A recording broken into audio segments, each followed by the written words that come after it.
What fan theory about a movie, TV show, or video game do you see as 100% canon? The reason the glass slipper in Cinderella didn't turn back to a regular slipper or disappear at midnight is because the fairy godmother was messing with us. Her main goal was to set Cinderella up for life, and to do that she needed a way for the prince to find her. She could easily have magicked Cinderella into the life she wanted. Arbitrary midnight deadline be damned. But instead the fairy godmother decided to make the prince want her for her own qualities and to prove his love by tracking Cinderella down. It's like the theory in Aladdin that it's all in pursuit of his first wish, that is, to make Aladdin a prince. He doesn't become a prince until he marries Jasmine, and the Sultan changes the rules. Until then, he only appears to be prince. Until that point, the genie is acting in pursuit of a larger goal.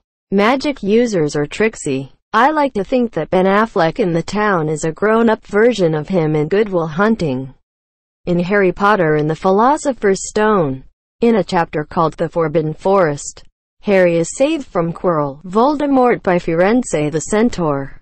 They encounter Bane and Ronan, who had previously remarked, "Mars is bright tonight," and the two centaurs chastise Firenze for interfering with what the stars had laid out. Harry later wonders whether the stars said that Voldemort would kill him in the forest at night, and whether that's what the centaurs believed would happen without Firenze's involvement. In the final book, Harry Potter and the Deathly Hallows, Harry realizes that his destiny is to be killed by Voldemort in order for the latter's Horcruxes to all be destroyed completely. He decides to go through with sacrificing himself for the cause, returning to the Forbidden Forest to confront Voldemort unarmed. The chapter ends with Voldemort successfully casting the killing curse at Harry, who appears to die, although this is never explicitly stated or even implied at any point. My firm belief is that this encounter is what the centaurs read in the stars 6 years previously, not the one that happened in Philosopher's Stone, as they expected. What with divination being among the most difficult of magical arts to practice, they got the what right mostly, but got the when completely wrong. The chapter in which Harry is killed is even called The Forest Again, probably as a reference to that first chapter in which his death was foreseen. Edit. Shameless plug for our podcast, www.theharrypodcast.com, where we talk about Harry Potter like it's English class.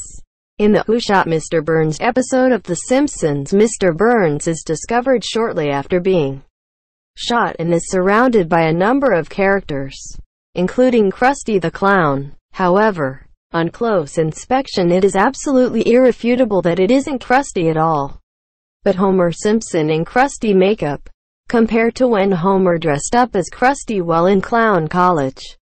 Homer was actively on his way to kill Mr. Burns while disguised as Krusty, echoing when he saw Sideshow Bob rob the Quickie Mart while disguised as Krusty, but was beaten by mere seconds when Maggie shot him. Pinky and the Brain. One is a genius, the other's insane. We're led to believe that it's Brain that is the genius, but the order that the lyrics of the song go tells the real truth. In every episode, Brain gets the two of them into deep trouble via some crazy, some might say insane, scheme to take over the world, and Pinky, invariably, finds a simple and elegant way to safely remove them from the situation. Pinky's the genius. It's the Brain that's insane. Kevin McAllister from Home Alone grows up to become Jigsaw from Saw. Jack from Titanic never existed. He was entirely made up by Rose as a fantasy for a movie that put so much effort into being as historically accurate as possible. One starts seeing a pattern where most of the mistakes revolve around Jack. He carries gear that hadn't been invented yet. He references places that didn't exist until after the Titanic sunk, and was all around exactly what a rich person would think a happy poor person was like. That it just makes way more sense that he was fictional even in universe. Copy-paste where I typed it out in a comment. She was getting married to someone she didn't love for the sake of money. Cal may not even have been that bad of a guy, but she didn't like him, so she tells everybody he was horrible. And then, well, it's the freaking Titanic. An event so mentally scarring and awful we're still talking about it over 100 years later. It was so awful she can't stand to think about it, unless something good happened. And suddenly there is Jack, this lovable scamp that just sweeps her off her feet in a torrid romance with someone who loves her for her and not her money, where she learns that poor people have incredible dance parties and are happy. And everything is just so romantic and perfect. And the details about Jack are just wrong. Jack talks about riding the roller coaster at Santa Monica Pier until he threw up. But that coaster wasn't built until 1916. The Titanic sank in 1912. Jack talks about ice fishing on Lake Wissota. That's a man-made reservoir that wasn't created until 1917. The buttons on Jack's borrowed coat are actually from a famous designer that created them in 1922. The song they danced to in steerage was written by a man who wasn't even born until 1923. Jack's rucksack is a standard-issue Swedish military bag, first made in 1939. Just over and over again the anachronisms and continuity errors circle around Jack. Things that a rich person thinks poor people would say or do. Using places and songs and props that didn't actually exist at the time. Even other filming mistakes make more sense this way. We see Jack and Rose running around in the ship as it floods. The water is horizontal with the floor. The ship would have been tilting by that point, which means the water level should have been diagonal. Very hard to film that. But if Rose as a rich white woman was one of the first ones in a lifeboat, she would have been imagining what it would be like to be in a sinking ship, and hence her description would be wrong. AKA, Rose was making something up to help her deal with the horror she lived through and spliced the narrative together over the years after the fact. And the only solid evidence that even comes close to backing her story up. The drawing? It's not like it's signed by Jack, and it was found in Cal's belongings, safely tucked away. Which is more likely? That Jack is real and perfect in every way, and that for some reason jealous, angry Cal got his hands on the drawing and kept it without ever mentioning it. Or that maybe Cal had someone draw it while on the ship as glorified wank bank material and squirreled it away, and Rose just worked that into her fantasy. Jeremy Renner in Tag as Hawkeye while he's on vacation from the Avengers. Cursed Child does not exist. It's canon, but still. Phoebe and Joey were secretly hooking up throughout the entire show. The Caillou has cancer theory is pretty convincing. Ditto was a result of all the failed attempts to clone the ancestor of all Pokémon. Mew. Courage the Cowardly Dog doesn't really live in the middle of nowhere. But because of Muriel's age, he never leaves their house or property. Every visitor is a monster because he, of course, doesn't know them and sees them as a threat. Dr. Doofenshmirtz is Phineas's and probably Candace's biological dad. We know that Doof dated Linda at one point. This would explain Phineas's uncomfortably shaped head, as well as his genius and his incredible mechanical aptitude. In Ant-Man, Ant-Man and the Wasp and the rest of the MCU. The reason Pym particles are so inconsistent in their behavior is because, when creating them, Hank Pym accidentally tapped into the same dimensional energy that Doctor Strange and his fellow sorcerers use, this time originating from the quantum realm. That Mr. Krabs is killing other crabs and that their meats are the secret ingredient of the Krabby Patty's secret recipe. The Krusty Krab is designed after a real-life crab trap that fishermen use. And considering that the creator of SpongeBob was a marine biologist, I doubt that it's a coincidence. We never actually see any other crab in Bikini Bottom apart from Mr. Krab himself and his mother. We see some crabs in special episode, but we never actually see one in Bikini Bottom on a daily basis. So Mr. Krab might be the one that killed them. Mr. Krab may have invented the recipe, but we never saw him actually eat one. either because the thought of eating a member of his species disgusts him, or because he wants to avoid any health problem related to such a diet. Real-life crabs, when stuck in the traps I talked about earlier, will often eat each other out of stress of being trapped there. Mr. Crab is often considered an allegory of the American dream and an extreme form of the capitalist society. So doing something like a murder doesn't seem too far-fetched when we know how immoral the guy can be. Mr. Crab did eat one of his own burger once and said, "So this is why I taste like," or something among those lines. He might have been joking. Or did he? The name of the burger itself.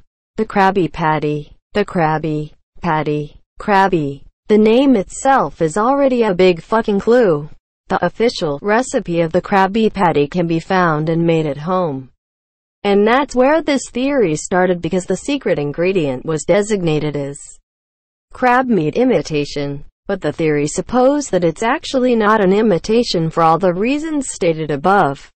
That Emperor Palpatine siphoned off Padmé's life energy to preserve Darth Vader in Revenge of the Sith. Spoilers for Firewatch. That Delilah was continuously being intentionally dishonest and gaslighting Henry the closer he got to discovering that Ned was still living in the park. I don't think she knew that Brian was dead. I think she likely thinks he's living with family back at home. This is why I think her reaction of disbelief, anger, and grief at the end when Henry informs her that he found Brian in the cave was genuine. Whereas she's very slow to believe in a lot of the happenings that occur to Henry throughout his time at the park, like finding the clipboard or getting hit over the head, or not taking him seeing the figure who was Ned at night near his tower. Joker in the Dark Knight trilogy was a former Black Ops soldier gone insane. It makes sense, due to his knowledge with explosives. He always changed up his backstory depending on who he is talking to. And during his interrogation, he made a comment towards Batman about not striking the person you're interrogating in their head, as if he has training and experience. Another reason is due to how when they checked for him on every known database he would not come up on any records. There's a thing about Black Ops soldiers: if they're declared missing, killed, or captured, their country will denounce any knowledge of their existence and they will likely be erased from all records. My personal guess, he was declared missing. During the Joker's conversation he made a very specific example about the truck full of soldiers getting blown and the government says nobody panic.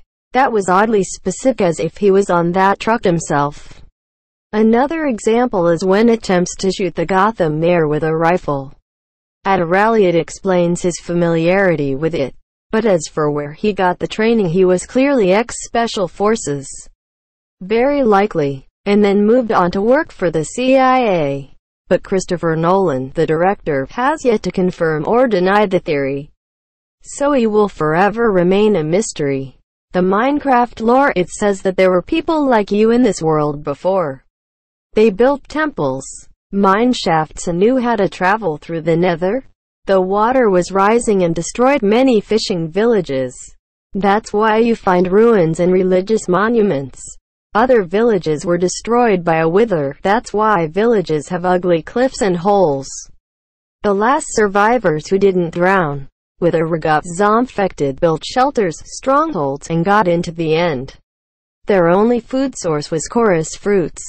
After a long time they absorbed the teleportation power of the fruits and became Enderman. You should free the End from the dictatorship of the Ender Dragon. Momo is in fact a reincarnation of Aang's old mentor Monkey Yatso. Very niche theory, but I 100% believe that the Disney film Atlantis, The Lost Empire, and the Mass Effect game series take place in the same universe. All the Disney princess movies are in the same universe and they're headed for an Avengers-style team-up led by Elsa. Pokémon game editor somehow messed up and switched the final evolution of Caterpie and Venonat by accident, and they only discover their error after game is released and they decide to leave the error rather than fix it. The real world in the Matrix is actually a second Matrix simulation. And the free humans are actually machines being trained to understand humans. That's why Neo was able to use powers in the real world to blow up machines in the other two movies. It was a second Matrix. That toys in the Toy Story universe freeze up by instinct. An instinct that is so good it will probably never fail. It's why Buzz freezes up in the first film despite not knowing he's a toy. And how they always seem to be able to freeze up at the mere sound of a door opening and things like that. Every close call they have is really them worrying for no reason. If the human got closer to seeing them, the instinct would have kicked in. Also, they can break the instinct the same way we can manually control our breath. Which is how Woody talks to Sid in the first film. Snowpiercer is a sequel to Willy Wonka. Matrix needed people in pods to be used as a server, not as a battery. Every continuity error in How I Met Your Mother is due to Ted being an inconsistent narrator.